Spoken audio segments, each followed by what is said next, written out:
ഇറാനും ഇസ്രായേലും തമ്മിലുള്ള യുദ്ധം വന്നതോടെ ഹോർമൂസ് കടലിടുക്ക് അടച്ചുവെക്കുമോ എന്ന ആശങ്ക പലർക്കും ഉണ്ടാവുകയാണ്. അങ്ങനെ സംശയിച്ചാൽ എങ്ങനെ ഇന്ത്യയിലേക്ക് ക്രൂഡ് ഓയിൽ എത്തുമെന്നും അതുപോലെ തന്നെ പെട്രോളിയം ഡീസലിനും വലിയ വില കൊടുക്കേണ്ടി വരുമെന്നുള്ള ആശങ്കയാണ് എല്ലാവർക്കും. എന്നാൽ എണ്ണയുടെ കാര്യത്തിൽ ഇന്ത്യ സ്വീകരിക്കുന്ന തന്ത്രങ്ങളും മനസ്സിലാക്കുക എന്നതാണ് ഈ ഒരു ആശങ്ക ഏറെ നമ്മുടെ യാഥാർത്ഥ്യങ്ങളെ മനസ്സിലാക്കിക്കുന്നത്.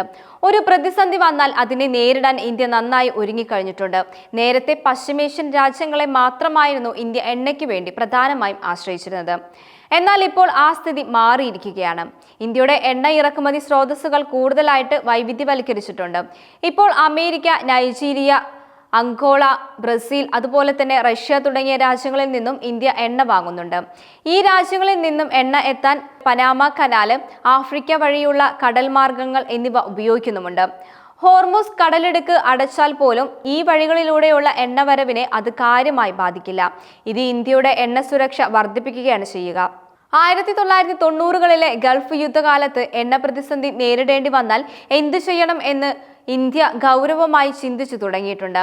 കൂടുതൽ എണ്ണ വാങ്ങി സൂക്ഷിക്കാം എന്നൊരു ആശങ്ക 1998 അന്നത്തെ വാജ്പേയി സർക്കാരിന്റെ കാലത്ത് ഉയർന്നു വന്നിരുന്നു. അതിന്റെ ഭാഗമായാണ് രാജ്യത്ത് 3 വലിയ എണ്ണ സംഭരണ കേന്ദ്രങ്ങൾ സ്ഥാപിച്ചത്. ആന്ധ്രാപ്രദേശിലും കർണാടകയിലുമാണ് നിലവിൽ ഇവ സ്ഥിതി ചെയ്യുന്നത്.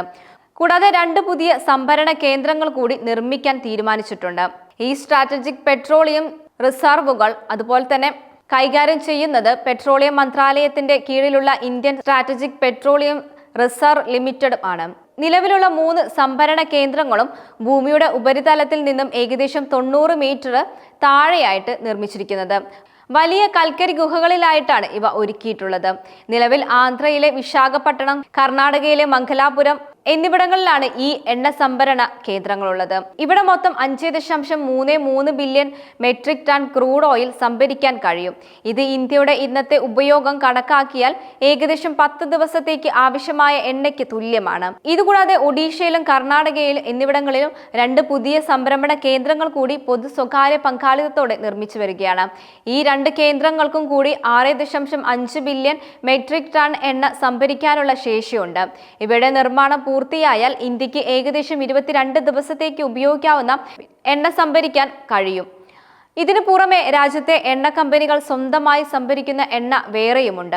ചുരുക്കത്തിൽ കുറച്ച് ദിവസത്തേക്ക് എണ്ണ ഇറക്കുമതി തടസ്സപ്പെട്ടാലും ഇത് ഇന്ത്യയെ കാര്യമായി ബാധിക്കില്ല എന്ന് തന്നെ പറയാം.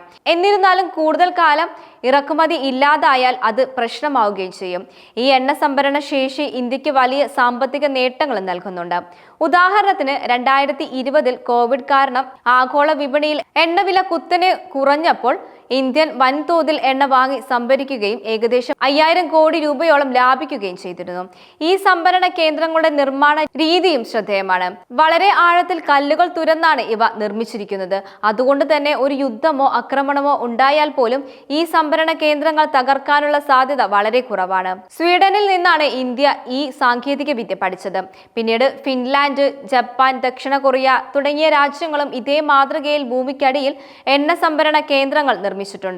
ഇന്ത്യയുടെ എല്ലാ എണ്ണ സംഭരണ കേന്ദ്രങ്ങളും പൂർണ്ണമായി പ്രവർത്തന സജ്ജമായാൽ സൗദി അറേബ്യ, അതുപോലെ UAE, Kuwait, Russia, America, Iraq എന്നിവിടങ്ങളിൽ നിന്നും കൂടുതൽ എണ്ണ വാങ്ങി തന്ത്രപ്രധാനമായ ശേഖരണം വർദ്ധിപ്പിക്കാൻ ഇന്ത്യക്ക് സാധിക്കും.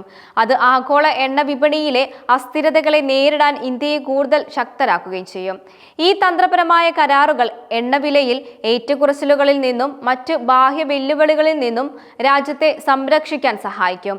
ഊർജ്ജ സുരക്ഷ ഉറപ്പാക്കുന്നതിലൂടെ ഇന്ത്യക്ക് സാമ്പത്തിക വളർച്ചയിൽ കൂടുതൽ ശ്രദ്ധ കേന്ദ്രീകരിക്കാനും സാധിക്കുമെന്നതാണ് മറ്റൊരു കാര്യം. അതുകൊണ്ട് തന്നെ ഹോർമൂസ് കടലിടുക്കിലെ പ്രശ്നങ്ങളോ മറ്റ് ആഗോള സംഘർഷങ്ങളോ ഉടലെടുത്താലും ഇന്ത്യക്ക് അതിന്റെ എണ്ണ ആവശ്യങ്ങൾ നിറവേറ്റാൻ ആവശ്യമായ കരുതൽ ശേഖരണമുണ്ട് എന്ന് നമുക്ക് ആശ്വസിക്കാം.